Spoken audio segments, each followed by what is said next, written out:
ជំរាបសួរពួកយើងជាក្រុមយ៉ាងអាជីវករមកពីសាលាវិទ្យាល័យពោធិ៍សាត់ជំរាបសួរនាងខ្ញុំឈ្មោះខុងសាភីរីតាមានអាយុ12ឆ្នាំនាងខ្ញុំឈ្មោះថារ៉ូសាមានអាយុ12ឆ្នាំ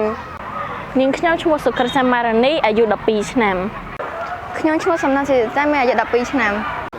ឆ្នាំនេះពួកយើងបានចូលរួមបង្កើត app ក្នុងកម្មវិធី Technovation Girl សម្រាប់ឆ្នាំ2026ថ្ងៃនេះពួកយើងនឹងមកបង្ហាញពីកម្មវិធីរបស់ពួកយើងដែលមានឈ្មោះថាខ្មែរ Fish បច្ចុប្បន្ននេះក្មេងៗមិនសូវស្គាល់ច្បាស់ពីប្រភេទត្រីនិងឈ្មោះត្រីក្នុងបឹងទន្លេសាបទេនេះបណ្ដាលឲ្យពួកគេមិនសូវយល់ច្បាស់ពីប្រភេទត្រី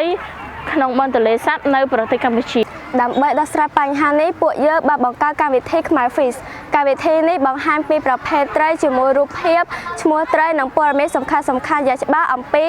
ត្រីដែលនៅបឹងទន្លេសាបបន្ថែមពីលើនេះទៀតពួកយើងក៏បង្ហាញពីជីវភាពរស់នៅសប្តាហ៍ថ្ងៃរបស់បងប្អូនដែលនៅជិតបឹងទន្លេសាបផងដែរកុមាររៀនតាមរយៈការមើលរូបភាពស្ដាប់លេងសំណួរនិងការស្ដាប់ពន្យល់នេះធ្វើឲ្យការរៀនខ្លះជារឿងសប្បាយនិងងាយចងចាំសូមអរគុណសម្រាប់ការទស្សនាវីដេអូ Pitch របស់ពួកយើង